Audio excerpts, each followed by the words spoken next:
عسلامة يا جماعة. اليوم ان شاء الله باش نعملوا ملوخية. المقادير لستة من الناس، ما هي اكثر. حطيت انا 6 مغارف كبار، 6 مغارف كبار، ونصبوا عليهم الزيت. نبداو نصبوا الزيت بشوية بشوية ونخلطوا باش نعرفوا الكونتيتي نتاع الزيت اللي هي باهية ومريقلة. يلزم تتخلط، نوريكم من بعد التكستور. نصب الزيت ونخلط حتى لين تولي البودر بتاع الملوخية الكل تخلط بالكدا. نخلطها ونرجع لكم. هاو شوفوا فيها يا جماعة تخلطت، يلزمها تكون هكا نشوف بعد ما خلطناها بالكدا. وكما قلت لكم انا نخلطها في البارد، نخلط الملوخية والزيت في البارد، وتوا نحطها على الغاز سلة باش نوريكم الغاز اللي هو يشعل بشوية بشوية. نحطوها على الغاز سلة تتقلى واحدة واحدة. بعد ما تتقلى نوريكم ليتاب اللي توصلها في التقلية، نوريكم ليتاب اللي من بعد. هاي هاكم تراو فيها يا جماعة ملوخيتنا اتقليت وديجا ريحتها طلعت. توا باش نصبولها الماء السخون. الماء يلزم يكون سخون. نصبولها الماء بالكدا، نحركوها.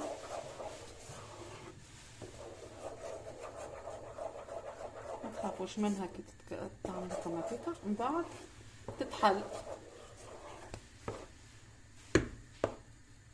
هذيكا كيفاش تبدا الملوخية تاعنا هكاكا، ما تخافوش منها.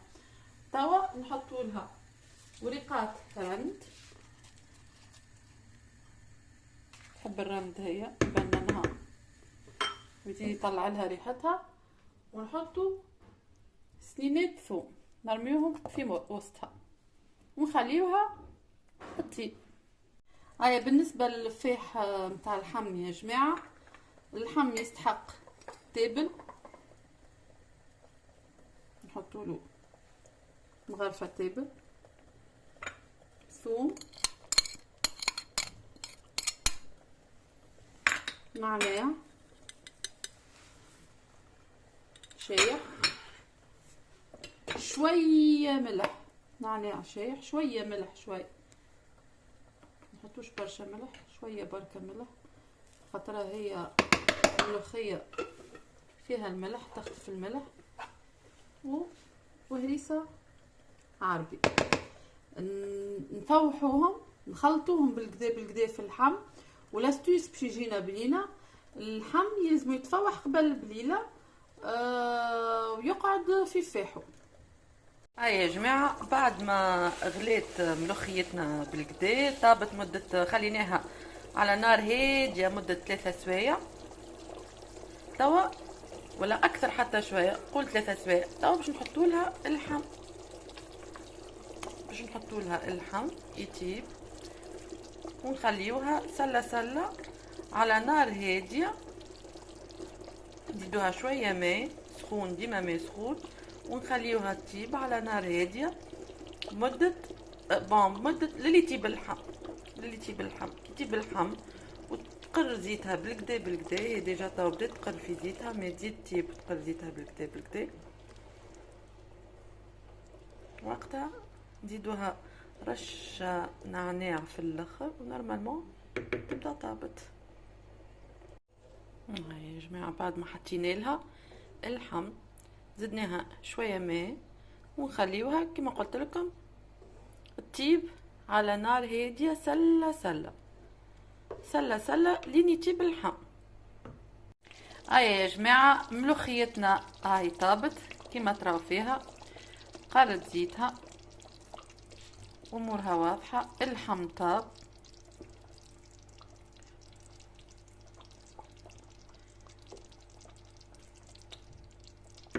اخر ايتاب بعد ما قرت زيتها الكل نزيدوها في الاخر بالكل رشه نعناع. هذه استوس تفوحها مليح.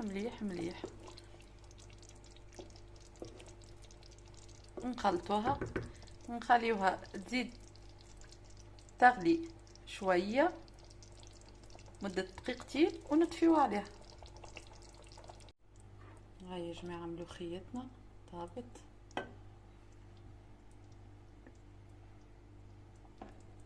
كما تراو فيها قار زيتها امورها واضحه. ان شاء الله تجربوها وان شاء الله تعجبكم وتاكلوها صحه وبالشفاء.